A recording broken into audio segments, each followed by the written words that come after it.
നിങ്ങളെ വീഡിയോസ് സ്ഥിരമായിട്ട് ഞാൻ കാണാറുണ്ട്. ഞാൻ ഓൺലൈൻ ക്ലാസ് വഴി ടൈലറിങ് പഠിച്ചിട്ട് വരെ എനിക്ക് മനസ്സിലാവാത്ത കാര്യങ്ങളൊക്കെ നിങ്ങളെ വീഡിയോ ഒന്ന് മനസ്സിലായിട്ടുണ്ട്. മറ്റൊരുപാട് വീഡിയോസ് ഞാൻ കണ്ട് അതിലൊക്കെ ഇംഗ്ലീഷിൽ അങ്ങനെ എങ്ങനെയെന്നൊക്കെ പറഞ്ഞിട്ടൊന്നും മനസ്സിലാവാഞ്ഞിട്ടാണ് നിങ്ങളെ വീഡിയോ കണ്ടു തുടങ്ങിയത്. പക്ഷേ കഴിഞ്ഞ വീഡിയോയിൽ നിങ്ങൾ ആ നൈറ്റിൻ്റെ നെക്ക് വെച്ചത് കട്ട് ചെയ്യാൻ എനിക്കൊരു പേടിയുള്ളിൽ കട്ട് ചെയ്തൊക്കെ ഒഴിവാക്കുമ്പോൾ അതിൽ കട്ടി കുറയോ, പിന്നെ അതിൻ്റെ പുറത്ത് ഇങ്ങനെ തുമ്പ് നിൽക്കുമ്പോൾ ചിലർക്ക് അത് ഇഷ്ടപ്പെടുന്നില്ല, അങ്ങനെയുള്ള രീതിയിലല്ലാത്ത രീതിയിലുള്ള നൈറ്റിൻ്റെ നെക്ക് നിങ്ങളൊന്ന് പറഞ്ഞു തരുമോ എന്ന് ചോദിച്ചിട്ട് വിളിച്ചിരുന്നു. കുറേ പേര് മെസ്സേജ് അയച്ചിട്ടുണ്ട്. അങ്ങനെ അവർക്ക് വേണ്ടിയിട്ടുള്ള സിമ്പിൾ വീഡിയോ ആണ്. അപ്പോൾ എല്ലാവരും വീഡിയോ ഫുൾ വാച്ച് ചെയ്യട്ടോ. കട്ടിങ്ങും സ്റ്റിച്ചിങ്ങും മുമ്പിട്ടിട്ടുണ്ട്, എന്നാലും ഒന്നും കൂടെ പറയുകയാണ്.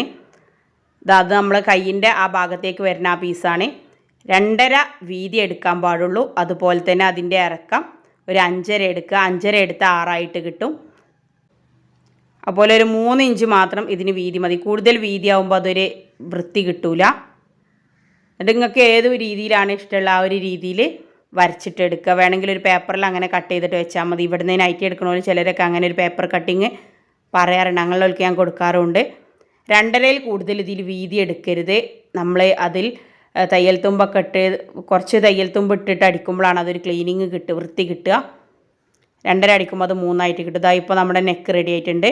അതിൻ്റെ അരികിലെ വേസ്റ്റ് ആയിട്ട് വരുന്ന കയ്യിനെടുത്ത ബാക്കി മെറ്റീരിയൽ കൊണ്ട് നമുക്ക് എന്ത് ചെയ്യുക, ഷിബൊന്ന് കവർ ചെയ്ത് കൊടുക്കുക. ഇതൊക്കെ കഴിഞ്ഞ വീഡിയോയിലും പറഞ്ഞതാണെന്നാലും ഇതൊന്ന് കവർ ചെയ്തിട്ട് ആദ്യം മാറ്റി വെക്കുക. പകുതിയാക്കിയിട്ട് അടിച്ച് വെക്കുക. ഷിബ് കൂടുതൽ വലിപ്പം വേണ്ടവർക്കുള്ളതാണ്. ഇത് ആദ്യം തന്നെ ഈ ഒരു നെക്കിൽ ഞാൻ ഷിബ് അറ്റാച്ച് ചെയ്യണില്ല. ലാസ്റ്റ് ഷിബ് അറ്റാച്ച് ചെയ്യേണ്ടതും കൂടി ആയിട്ടുള്ള മോഡലാണ് ചിലരൊക്കെ ചോദിച്ചത്. അപ്പോൾ ആ ഒരു കഴിഞ്ഞ വീഡിയോയിൽ നിന്ന് തികച്ചും വ്യത്യസ്തമായിട്ടുള്ള വീഡിയോ ആണ്. ഇത് കട്ട് ചെയ്തൊന്നും എടുക്കേണ്ട. നമുക്ക് നെക്കിന് ഒറ്റ പീസ് മാത്രം മതി. ഇതിന് കുറച്ച് നമ്മൾ നീളം കുറച്ച് ഷിബിന് കൂടുതൽ വെക്കുമ്പോൾ എന്ത് ചെയ്യുക, കുറച്ച് എക്സ്ട്രാ പീസ് അതിൻ്റെ ആ അടിഭാഗത്ത് കുറച്ച് കൂടുതൽ എടുക്കുക. ഇതിപ്പോൾ നമ്മുടെ നെക്ക് ഇങ്ങനെയാണ് ഉള്ളത്. അപ്പോൾ അത് രണ്ടും കൂടി ഒരുമിച്ച് വെക്കുക. ഷിബിനുള്ള ആ ഒരു ഭാഗം ഒരു 1/2 ഇഞ്ച് നിർത്തിയിട്ട് അങ്ങനെ വെക്കുക. നമുക്കെന്ത് ചെയ്യുക, പൈപ്പിങ് ഇങ്ങനെ ആഡ് ചെയ്ത് കൊടുക്കുക. അതിങ്ങനെയുള്ള വലിയ റോളിന് എത്രയാണെന്ന് എല്ലാവരും ചോദിക്കല്. ഞാനത് സ്റ്റോക്ക് വെക്കാനാണ് പതിവ്. 250 രൂപക്ക് വലിയ ഈ റോള് കിട്ടും. അതാണ് കൂടുതൽ അടിക്കാനുള്ളവർക്കൊക്കെ ലാഭം. ഇനി പൈപ്പിംഗ് റോൾ ആർക്കെങ്കിലും വേണമെങ്കിൽ പറയാം. 85 രൂപേൻ്റെ ഒക്കെ റോൾ ഇവിടെ ഉണ്ട്. അപ്പോൾ പൈപ്പിംഗ് ഇങ്ങനെ പിടിച്ചിട്ട് എന്ത് ചെയ്യുക, ആദ്യം തന്നെ നമുക്ക് ഈ ഒരൊറ്റ പീസ് മതിയിട്ടതിന് കഴിഞ്ഞ വീഡിയോയിൽ ഞാൻ 2 പീസ് തന്നെ എടുത്തിട്ടുണ്ട്. ഇത് ശ്രദ്ധിക്കുക, ഒരു പീസ് മതി. ഇതിങ്ങനെ എടുത്തിട്ട് ഇതിൻ്റെ തുമ്പ് ഇങ്ങനെ ഉൾഭാഗം മറിച്ചാണ് അടിച്ചു കൊടുക്കേണ്ടത്. പൈപ്പിങ് ഓരോ അരികെത്തുമ്പോഴും നമ്മളെ മെഷീൻ്റെ ആ പോയിൻ്റ് നിർത്തുക. സൂചി നിർത്തിയിട്ട് ഒന്ന് ഇത് ഉയർത്തിയിട്ട് താഴ്ത്തി കൊടുക്കുക. ഇതൊക്കെ നിങ്ങൾക്ക് ഇഷ്ടപ്പെട്ട രീതിയിൽ ഷേപ്പ് ചെയ്ത് കൊടുക്കുക, റൗണ്ടായിട്ടോ. അതല്ലെങ്കിൽ ചിലർ കൂടുതൽ കൈയൊക്കെ കിട്ടാൻ വേണ്ടിയിട്ട് ഇതിൻ്റെ നീളം കുറക്കൊക്കെ ചെയ്യുക. ഈ ഒരു നെക്കിന് കൃത്യമായിട്ടുള്ള ഒരു നീളം 10 നല്ലത്. 10 കൂടുതലായാലും അത് വൃത്തി ഉണ്ടാവില്ല. ഇനിയിപ്പോൾ 6.5 കൈന്ന് വെച്ചിട്ട് കുഴപ്പമില്ല. ചിലർക്ക് കുറച്ച് വയസ്സൊക്കെ ആയ ആൾക്കാർ പറയാം, ഓ കൗത്തൊന്ന് ഇറങ്ങിക്കോട്ടെ, ഇതിൻ്റെ മുകൾ ഭാഗമല്ല കേട്ടോ, ഈ ഇറങ്ങുന്നത് കുറച്ചൊന്ന് ഇറങ്ങിക്കോട്ടെ, അതുമാതിരി പൊളുക്ക കുറച്ച് വീതി ഉണ്ടായിക്കോട്ടെ, ഷിബ് കുറച്ച് നീളം ഉണ്ടായിക്കോട്ടെ എന്നൊക്കെ പറയാം. അങ്ങനെയൊക്കെ ഉള്ളവർക്കാണ് അങ്ങനെയുള്ള രീതിയിൽ നെക്ക് കിട്ടാൻ പ്രയാസം. ഇപ്പോൾ ഒരുവിധം പേരൊക്കെ എംബ്രോയിഡിങ് അല്ലെങ്കിൽ പ്ലേറ്റഡൊക്കെയാണ് ആവശ്യപ്പെടാറുള്ളത്. 1 ഇഞ്ച് ഇങ്ങനെ ഷിബിന് വേണ്ടിയിട്ടുള്ളൊരു ഇത് ഒഴിച്ചിടുക കേട്ടോ. അല്ലെങ്കിൽ പിന്നെ നമ്മളെ നെക്കിനുള്ള നീളം വീതിയൊക്കെ കുറഞ്ഞു വരും. 1 ഇഞ്ച് ഇങ്ങനെ നമ്മൾ പൈപ്പിംഗ് വെക്കുമ്പോൾ ആ ഭാഗത്ത് ഇങ്ങനെ പ്ലെയിൻ ആയിക്കാണ്ട് ഒഴിവാക്കി വിടുക. അതുപോലെ ഇനിയിപ്പോൾ ബിറ്റ് എടുക്കുന്നതിൽ ഒരു കാര്യം ചെയ്യാം. ഏറ്റവും നല്ല ക്ലോത്ത് ആയിരുന്നു ഓംകാർ പറഞ്ഞ ക്ലോത്ത്. അതിപ്പോൾ വല്ലാണ്ട് ചുരുങ്ങി പോകുന്നുണ്ട്. ഇപ്പം ഞാൻ ആ മെറ്റീരിയൽ എടുക്കൽ. ഇനി നിങ്ങൾ എടുക്കുകയാണെങ്കിൽ ഓംകാർ പിന്നീട് എടുക്കുക. പക്ഷെ ഇപ്പം അത് വല്ലാതെ ചുരുങ്ങി പോകുന്നുണ്ട്, കയറി പോകുന്നുണ്ട്. ഇനിയിപ്പോൾ ഓംകാർ അഥവാ എടുക്കുകയാണെങ്കിൽ 56 സൈസ് വേണ്ടവർക്ക് 58ൻ്റെ സൈസ് എടുക്കുക. വേറെ കംപ്ലൈൻറ്റ് ഒന്നുമില്ല. അത് ചുരുങ്ങി വല്ലാതെ ഉയരുന്നതെന്ന് മാത്രമേ ഉള്ളൂ. അപ്പം നമ്മളെ നെക്കിൻ്റെ പരിപാടി ഇവിടെ കഴിഞ്ഞു. ഇനി നമുക്കിത് പീസിലേക്ക് ആഡ് ചെയ്ത് കൊടുക്കേണ്ടത് എങ്ങനെ നോക്കാം. ഇതിങ്ങനെ നമ്മുടെ നൈറ്റിൻ്റെ പീസ് ഇങ്ങനെ എടുക്കുന്നത്. ഞാൻ ഫ്രണ്ടിനൊക്കെ ആദ്യം കട്ട് ചെയ്ത് വെക്കാറില്ല. അങ്ങനെ ആകുമ്പോൾ ചിലപ്പോൾ അളവിൽ എന്തെങ്കിലും മാറ്റം ഒന്ന് ചുളിഞ്ഞടിയോ എന്തെങ്കിലുമൊക്കെ മാറ്റി കൊടുക്കാൻ പ്രയാസമാകും. 2 പീസ് എന്ത് ചെയ്യുക, നെക്കിൻ്റെ പീസും കൗത്തി വെക്കുക, ചീത്ത ഭാഗം വെക്കുക. അതുപോലെ ബിറ്റിൻ്റെ പീസും ചീത്ത ഭാഗം വെക്കുക. എന്നിട്ട് ആ ഒരു ഇതാ കണ്ട ഷിബിനുള്ള ആ ഭാഗം ഒഴിവാക്കിയിട്ട് തന്നെ വെച്ച് കൊടുക്കുക. എന്നിട്ട് നമ്മളെന്ത് ചെയ്യുക, ഈ നമ്മൾ ഡിസൈൻ ചെയ്തിട്ടുള്ള ഈ നെക്കില്ലേ അതിൻ്റെ വീതിയിൽ എന്ത് ചെയ്യുക, അതിൽ നമ്മൾ കഴുത്ത് കട്ട് ചെയ്തിട്ടുണ്ടല്ലോ ആ ഒരു അളവിൽ അടിക്കുക. ഷിബിൻ്റെ ഭാഗത്തേക്ക് ഇപ്പം അടിക്കണ്ട, കഴുത്തിൻ്റെ ഭാഗത്തേക്ക് മാത്രം അടിച്ചാൽ മതി. ഷിബിൻ്റെ ഭാഗം അങ്ങനെ ഒഴിഞ്ഞ് തന്നെ കിടന്നോട്ടെ. കഴുത്തിൻ്റെ ഭാഗം മാത്രം അടിച്ച് ഇപ്പോൾ ഈ തയ്യൽ തുമ്പ് ഒരു 1/2 ഇഞ്ച് പോകുന്നുണ്ട്. അപ്പോൾ ആ 1/2 ഇഞ്ചും കൂടി രണ്ട് ഭാഗത്തും 1/2 ഇഞ്ച് വീതിയാകുമ്പോൾ നമ്മുടെ കഴുത്തിൻ്റെ വീതി ഒന്നായിട്ട് മാറും. എല്ലാവരും ചോദിക്കാറുണ്ട് നിങ്ങൾ 3 എന്ന് പറയുന്നിട്ട് 2.5 നിങ്ങൾ കട്ട് ചെയ്യുക, അളവിന് വരച്ചതിൻ്റെ ഉൾഭാഗത്താണ് കട്ട് ചെയ്യുക, അത് കൺഫ്യൂഷൻ ആവണം. അപ്പോൾ ആ കൺഫ്യൂഷൻ വേണ്ട, അതിൻ്റെ ഉത്തരം എത്രയേ ഉള്ളൂ. കൂടിയാൽ പിന്നെ ഒന്നും ചെയ്യാൻ പറ്റില്ല. അങ്ങോട്ടും ഇങ്ങോട്ടും ഒരു മാലക്കയത്ത് ഇവിടെ ഉള്ളവർ അങ്ങനെ ആ കോലത്തിലാവും. ഇനിയിപ്പോൾ ഇങ്ങനെ മറച്ച് വെച്ച് കൊടുക്കുക. ഇപ്പോഴും ഷിബിൻ്റെ ഭാഗം അവിടെ പ്ലെയിൻ ആയിട്ട് കിടക്കണം. ആ ഭാഗത്തേക്ക് ഇപ്പോൾ മെയിൻറ്റെയിൻ ചെയ്യേണ്ട. ആദ്യം ഷിബ് വെച്ചിട്ട് അടിക്കുമ്പോൾ ഇങ്ങനെ നമ്മൾ മറിച്ചടിക്കുമ്പോൾ അത് ബുദ്ധിമുട്ടാണ്.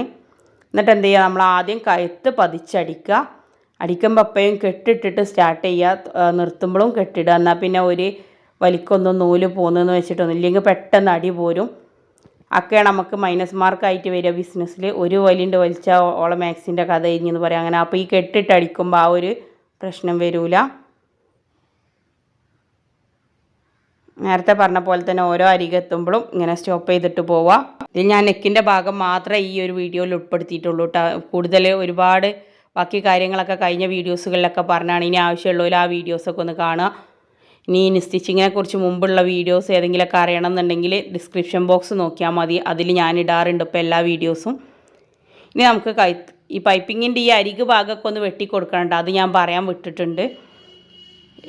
ഈ ക്ലോസ് ചെയ്യണ ഭാഗമൊക്കെ നമ്മൾ ബാക്ക് കഴുത്തിനൊക്കെ വെട്ടി കൊടുക്കണം. മാതിരി അതിൻ്റെ അരിക് ഭാഗമൊക്കെ ഒന്ന് കട്ട് ചെയ്ത് കൊടുക്കുക. എന്നിട്ട് ഇതിങ്ങനെ ഉൾഭാഗത്തേക്ക് വെച്ചിട്ട് കുറച്ച് ഉൾഭാഗത്തേക്ക് വെച്ചിട്ട് ഈ പൈപ്പിങ് കൂടണ ആ ഭാഗം ആദ്യം അടിച്ചു കൊടുക്കുക. അതിൻ്റെ ശേഷം നമുക്ക് രണ്ടാമത്തെ അടി അടിച്ചു കൊടുക്കുക. ആദ്യം എന്താ ഈ പൈപ്പിങ്ങിൻ്റെ അടുത്ത് വെട്ടി കൊടുക്കുക. അപ്പോൾ ആ പൈപ്പിങ് വൃത്തിയിൽ അവിടെ കാണും. ഇതൊക്കെ ചെയ്തതിൻ്റെ ശേഷം ഷിബ് വെച്ച് കൊടുക്കുന്നുണ്ടാവും വൃത്തിയാവുക. ഇനി കഴിഞ്ഞ പ്രാവശ്യം ഞാൻ കാണിച്ച ആ രീതിയിലാവുമ്പോൾ നമുക്ക് ആദ്യം തന്നെ സിബ് അറ്റാച്ച് ചെയ്യാം. അത് ആ ഉൾഭാഗത്ത് പീസ് കാണും, അങ്ങനത്തെ ടെൻഷനൊന്നും വേണ്ട. ഞാൻ കൂടുതലും ഇവിടെ എല്ലാവരും ചോദിക്കാറുള്ളത് ആ മോഡലാണ്, എളുപ്പം അതാണ്. ഇനി അതൊരു പേടിയായിട്ട് തോന്നണോല് മാത്രം ഇത് യൂസ് ചെയ്യുക. എന്നൊക്കെ ഇതൊക്കെ ഇപ്പോൾ നമുക്കറിയാത്ത കാര്യമാണെന്നുള്ള തോന്നലുള്ളവരാണെങ്കിൽ ഈ വീഡിയോ കാണണ്ട. കാരണം ഇതറിയാത്തവർക്ക് അവരാവശ്യപ്പെട്ടോട്ട് നമ്മൾ ചെയ്യേണ്ടതാണ്. ഇന്നലെ കൊടുങ്ങല്ലൂരുള്ള ഒരു ചേച്ചി വിളിച്ചപ്പോൾ പറഞ്ഞത് അതാണ്, നിങ്ങൾ എന്തിന് ഇങ്ങനത്തെ കാര്യങ്ങളൊക്കെ ഇട്ടിട്ട് എന്ത് കാര്യമുള്ളത്. ബിറ്റിന് വേണ്ടിയിട്ട് വിളിച്ചാണ്. ബിറ്റ് ഞാൻ അയച്ചും കൊടുത്തിട്ടുണ്ട്. അവരെ കുറ്റം പറയല്ല, പേരൊന്നും പറയണമില്ല. ഇതൊക്കെ ഇപ്പോൾ ആർക്കെങ്കിലും അറിയാത്ത കാര്യങ്ങളോ, അങ്ങക്ക് എന്നും മെറ്റീരിയൽ എടുത്തിട്ട് അതിൻ്റെ ഫോട്ടോസ് ഇങ്ങനെ അയച്ചു കൊടുത്താൽ പോരെ. ഇതൊക്കെ പറയാത്ത ആൾക്കാർ ഇപ്പോൾ ഈ പരിപാടിക്ക് നിൽക്കുമോ എന്നൊക്കെ ചോദിക്കുന്നുണ്ട്. ആ ചോദ്യത്തിൽ തെറ്റില്ല, അറിയണവർക്ക് അങ്ങനെ തോന്നുള്ളൂ. പക്ഷേ ഇത് അറിയാത്തവർ ആവശ്യപ്പെടുമ്പോഴാണ് നമ്മൾ ഇങ്ങനത്തെ വീഡിയോ ഇടുന്നത്. അപ്പോൾ നിങ്ങൾ എന്ത് ചെയ്യുക, നിങ്ങൾക്ക് ഈ വീഡിയോ ഉപകാരമായിട്ടുണ്ടെങ്കിൽ അതിൻ്റെ കാര്യങ്ങൾ നിങ്ങൾ കമൻ്റായിട്ട് തന്നെ ഇടണം. അത് എനിക്കും ഒരു സന്തോഷമാണ്. ഇത് കാണുന്നു ഈ പറയാൻ വരുന്നവർക്ക് എന്താവും, ആ ഒരു കമൻറ്റ് കാണുമ്പോൾ ആ യൂസ്ഫുൾ ആവുന്നവരും ഉണ്ട് എന്നുള്ളൊരു തോന്നലുണ്ടാവും. അതിനാണ് ഞാൻ ഈ കമൻറ്റ് ഇടാൻ പറയേണ്ടത്. കമൻറ്റ് ഇട്ടെന്ന് വെച്ചിട്ട് നിങ്ങൾക്ക് പൈസ ഒന്നും കിട്ടില്ല, അതൊന്നും നിങ്ങൾ ബേജാറാവണ്ട. നമ്മളെ കുടുംബക്കാരൊക്കെ നമ്മളെ വീഡിയോ കാണാത്തതിൻ്റെ കാരണം നമുക്ക് ഇത് കണ്ടാൽ കുറേ പൈസ ഇട്ടെന്ന് വെച്ചിട്ടാണ്. അപ്പോൾ അതാ 2 സ്റ്റിച്ച് അടിച്ചിട്ടുണ്ട്. ഇനി നമുക്ക് ഷിബ് വെച്ച് കൊടുക്കേണ്ടത് എങ്ങനെയാണ് നോക്കുക. ആദ്യം ഇങ്ങനെ ഷിബുമ്മൽ ഇങ്ങനെ മടക്കി വെച്ചിട്ടൊന്ന് അടിച്ചു കൊടുക്കുക. എന്നിട്ട് അതിൻ്റെ ശേഷം ഈ ഷിബിൻ്റെ കൂടി ഒന്ന് അടിച്ചു കൊടുക്കുക. ഇങ്ങനെ ആകുമ്പോൾ ഷിബ് നമുക്ക് എവിടെ വെക്കേണ്ടി, ഷിബ് വളയോ പൊളയോ ഒന്നുമില്ല. കാരണം ഷിബിന് നമ്മൾ വെച്ച അടയാളം അവിടെ ഉണ്ട്. അപ്പോൾ അതിലങ്ങനെ വെച്ചിട്ട് ഡബിൾ സ്റ്റിച്ച് ചെയ്ത് കൊടുത്താൽ മാത്രം മതി. ഇതാ ഇപ്പം നമ്മുടെ നെക്കിൻ്റെ എല്ലാ പരിപാടികളും കഴിഞ്ഞു. ഇനിയിപ്പോൾ ഇതിൽ ഉൾഭാഗത്തേക്ക് നെക്കിൻ്റെ ആ ഷിബിൻ്റെ ആ ഭാഗം കവർ ചെയ്ത് കിടക്കണം, അതുകൊണ്ട് കട്ട് ചെയ്ത് കൊടുത്താൽ മാത്രം മതി. ഇത് സിമ്പിളായിട്ട് തോന്നണ പോലെ ഇത് ചെയ്യുക. കഴിഞ്ഞ വീഡിയോയിൽ പറഞ്ഞ രീതിയിലാണ് നിങ്ങൾക്ക് സിമ്പിളായിട്ട് തോന്നുന്നുണ്ടെങ്കിൽ അത് ചെയ്യുക. പിന്നെ ഇന്ന് മെറ്റീരിയൽസ് വരുന്ന ദിവസമാണ്. കൂടുതലെടുക്കാൻ ഈ പറഞ്ഞ പോലെ എൻ്റെ കയ്യിൽ കുറച്ച് ടൈറ്റാണ്. അപ്പോൾ വേണ്ടവരെന്ത് ചെയ്യുക, ആദ്യം തന്നെ പറഞ്ഞിട്ട് പറ്റുന്നവരൊക്കെ ക്യാഷ് അയച്ചു തരിക, എന്നാൽ അവർക്കുള്ളത് എടുക്കുക. ഇനി അടുത്ത ശനിയാഴ്ച ആകുമ്പോഴേക്കിന് എൻ്റെ കയ്യിൽ കുറച്ച് ബാലൻസ് വരും. അപ്പം ഞാൻ കുറച്ച് എക്സ്ട്രാ എടുക്കും. ഇന്നിപ്പോൾ അയച്ചെന്നവർക്ക് മാത്രം 95 പീസിനുള്ള ഓർഡർ ആയിട്ടുണ്ട്. അപ്പോൾ ഒരു 5 പീസ് പിന്നെ ഞാനും അങ്ങോട്ട് എടുത്തിടും. നമുക്ക് എത്ര പീസ് ബാക്കി വന്നാലും പ്രശ്നമൊന്നുമില്ല. നമ്മളങ്ങനെ അടിച്ചു വെച്ചിട്ട് ആരുടെയെങ്കിലും അതുപോലെ തന്നെ ചെയ്താൽ മതി. നിങ്ങൾക്കും ചിലവാകാത്ത പീസ് ഉണ്ടെങ്കിൽ എന്ത് ചെയ്യുക, അത് വേറെ പീസൊക്കെ വെച്ചെടുത്തിട്ടും 3 പീസ് നൈറ്റി ആയിട്ടും എന്തെങ്കിലും പ്ലീറ്റഡൊക്കെ ആയിട്ട് നല്ല മോഡലിൽ അടിച്ചു വെക്കുക. ഇനിയിപ്പോൾ അഥവാ നല്ല കളറൊക്കെ ആണെങ്കിൽ എന്ത് ചെയ്യുക, ചെറിയ പെൺകുട്ടികളൊക്കെ സ്കൂളിട്ട് വന്നിട്ടൊക്കെ നമ്മൾ വലിയൊരു പർദ്ദ ഇടാറുന്ന മാതിരിയാണ് ഈ യൂണിഫോമൊക്കെ ഇട്ട് സ്കൂളിലൊക്കെ ഇങ്ങനെ വലിഞ്ഞ് മുറുകി ഷേപ്പിലൊക്കെ ഇറുകിയിരുന്നവർക്ക് വൈകുന്നേരം വീട്ടിലെത്തുമ്പോഴേ ഒന്ന് ആസ്വദിച്ച് ഇരിക്കാനൊക്കെ നന്നാവും അത്. അപ്പോൾ ഈ വീഡിയോ നിങ്ങൾക്ക് ഇഷ്ടപ്പെട്ടിട്ടുണ്ടെങ്കിൽ ലൈക്ക് ചെയ്യാനും ഷെയർ ചെയ്യാനും സബ്സ്ക്രൈബ് ചെയ്യാനും മറക്കരുത്. Thanks for watching.